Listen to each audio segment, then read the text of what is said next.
How I spend my money is none of your business. If you have a problem with it, you can get out of here. My mother-in-law, who firmly believes the money I earn is hers and spends it as she pleases. And my husband, who simply turns a blind eye and never even bothers to admonish her. Every day I lose a little more patience with the two of them. How long must I continue to live this way? Honestly, I've been at my breaking point. Fine. I'll do as you say. I'll leave this house. Please never contact me again. My name is Ruby, a 34-year-old remote worker. 2 years ago, I married my husband Matthew, and now we live together with his mother. Matthew was raised in a single-parent household, apparently had a hard time growing up, and told me he had endured countless hardships. I want to make things easier for my mom, Matthew would often say during our courtship, and I fell for Matthew because of his gentle side.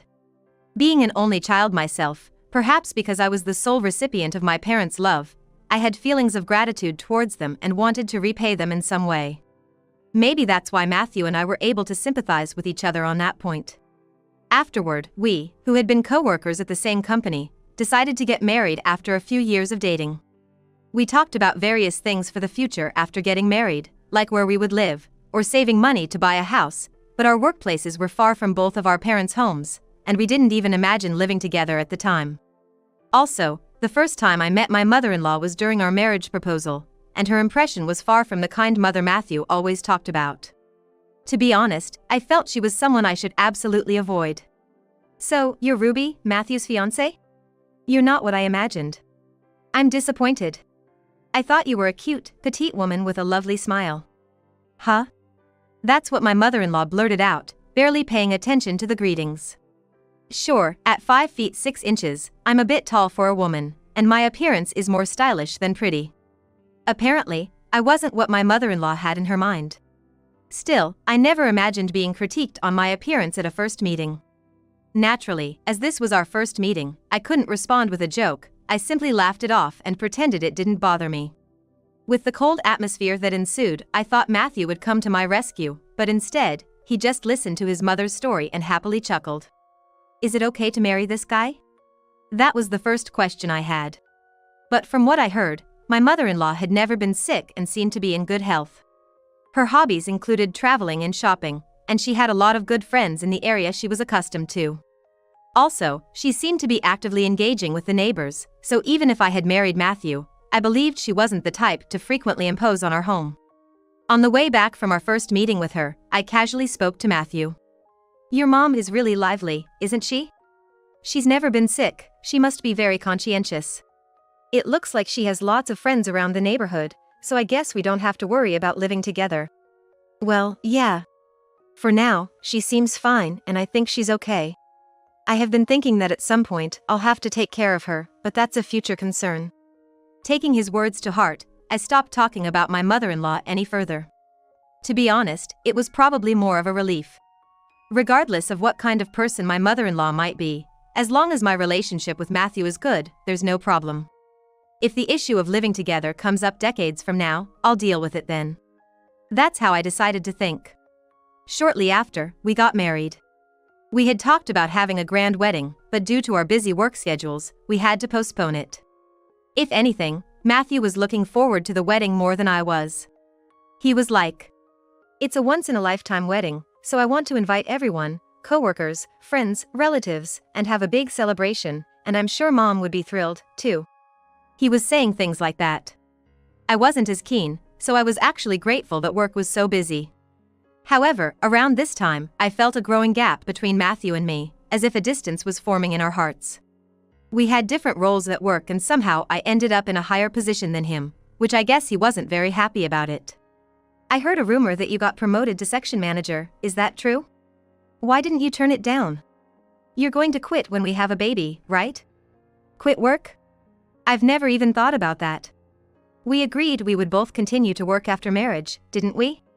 I understood that it was pure jealousy towards me, but I stayed silent, thinking that saying anything more would just hurt Matthew's pride. It was the only way to keep the peace. Our relationship remained awkward after that, and then Matthew said something utterly incomprehensible. I've thought about it, and I want you to stay home and take care of the household. So quit your job and make things easier for me to work. Somehow, I had a hunch he might say something like that, and it was spot on. According to a good colleague, Matthew was apparently upset about my promotion and had been complaining quite a bit at work. He had been saying that I don't do any housework, that I laze around at home, that he does all the cleaning and laundry, even prepares all the meals. No, that's not true at all. Matthew has always left all the cleaning and laundry to me. He hasn't even pressed a button on the washing machine. While I thought this to myself, I couldn't tell anyone, and before I knew it, I was seen as a wife who had abandoned housework. Naturally, I wasn't happy about the bad rumors, so I confronted him directly. Can you stop spreading weird rumors about me? That I don't do any housework. That's absolutely not true. I'm the one doing everything, right? I even prepare your lunches every day. I raised my voice, which was unusual, and he seemed surprised at first, but then he immediately retaliated. See? You never try to support me. That's why you can't handle anything. It's impossible to balance work and household chores, so just quit your job. I was too shocked to retort. What's going on in his head? I had more to say, but I decided to hold it in that day. But even after that, Matthew kept insisting I should quit my job. If you say you won't quit your job, then we can divorce. I talked to Mom, and she said you should quit your job and take care of the household perfectly, too. Matthew, unsatisfied with just gossiping about me at work, had taken to blabbing to his mother about every little thing. It was ridiculous. Yet, despite it all, I stubbornly continued working. I couldn't bear the thought of our marital relationship falling apart.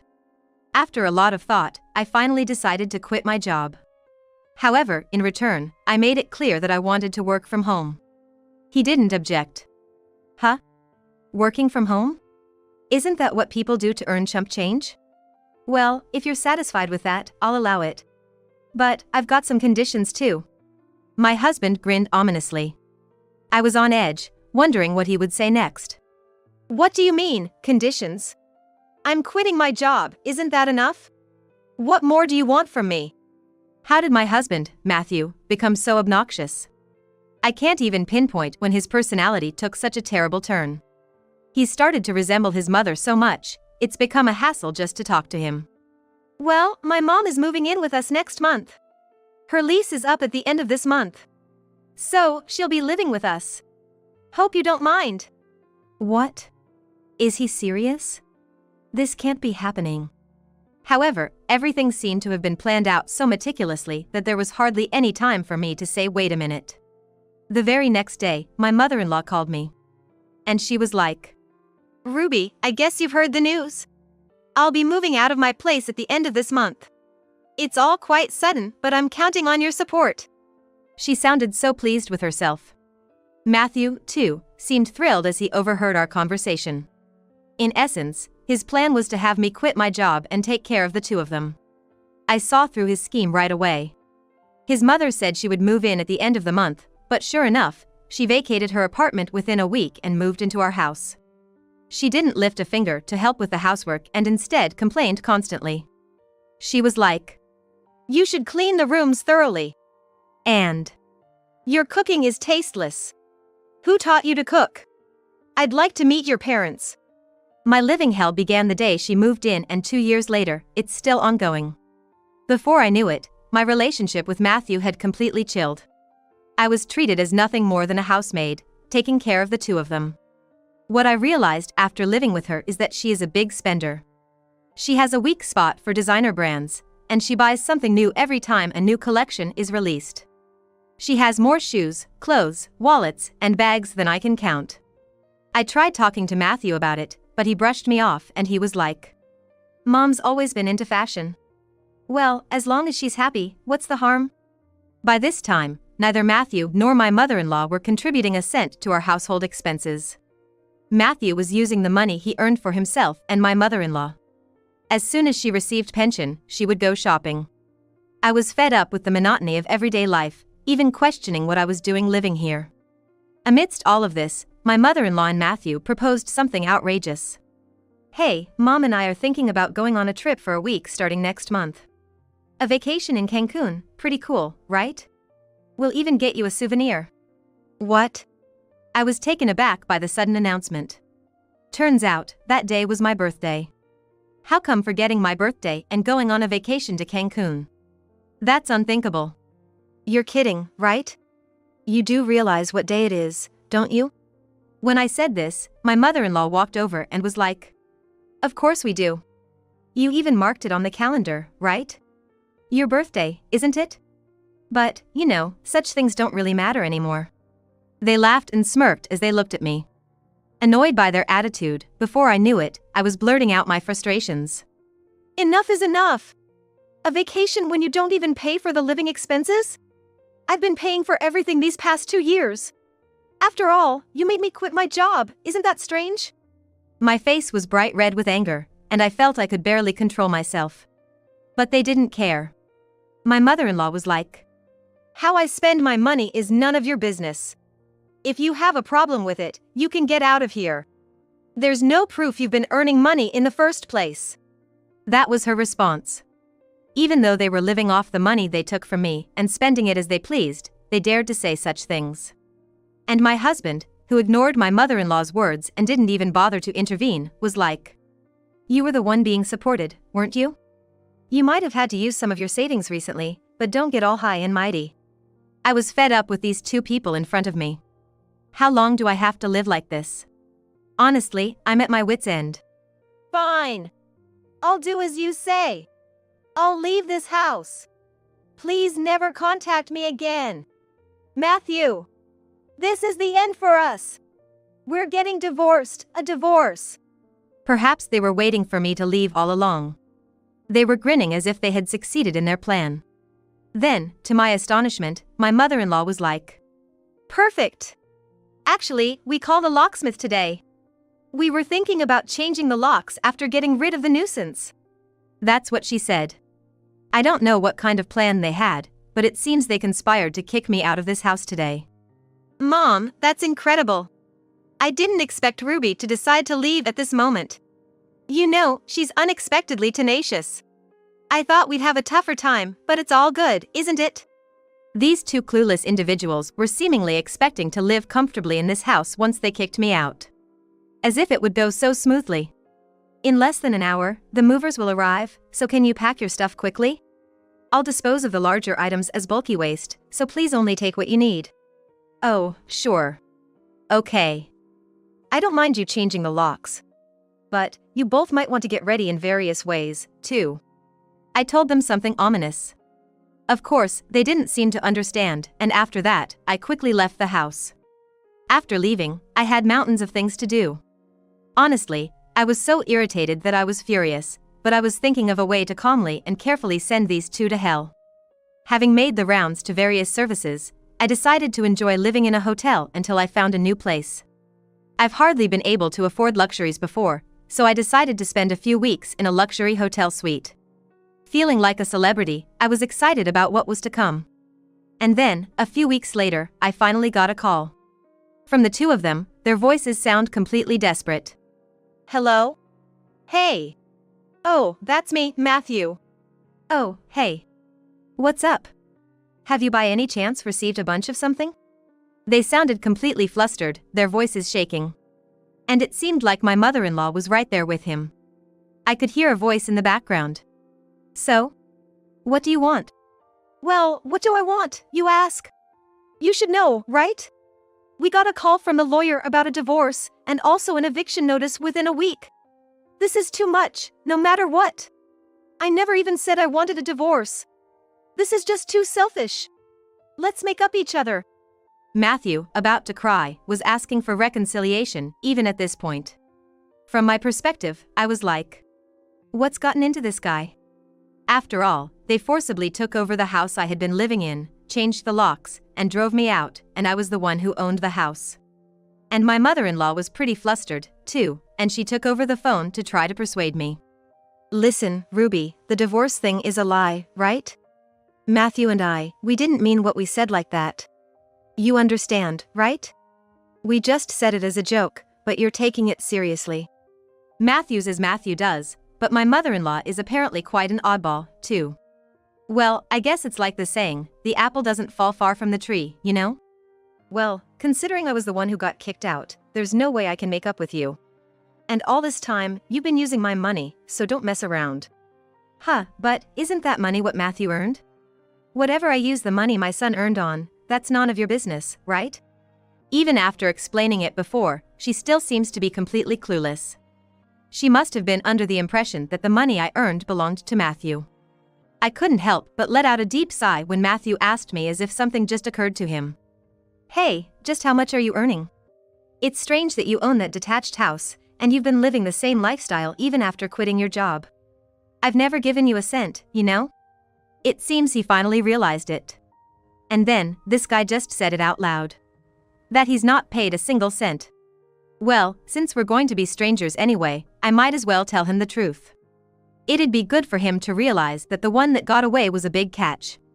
My earnings? I didn't really want to tell you, but I'll let you know. I make about $20,000 a month on average. I even paid off the mortgage on the house over the past 2 years. Actually, I've been the one supporting you and your mother all this while. What? $20,000? You're lying. There's no doubt that both Matthew and my mother-in-law must be regretting this. After all, you can't live a luxurious life on Matthew's salary alone. You see now? We used to work at the same place, so I knew roughly how much you earned. A net income of $2,000 was really tough, right? I was amazed that you even suggested to quit my job and became a housewife. Quite the character, huh? No, it's not like that. I've been working hard, believing that I could become a department head like you someday. So, you know. It seems Matthew is under the impression that he's a capable man. He's never managed to get a position higher than a regular employee, despite being older than me, and it's clear from the company's evaluation of him. It seems like a waste of time even to bother with him.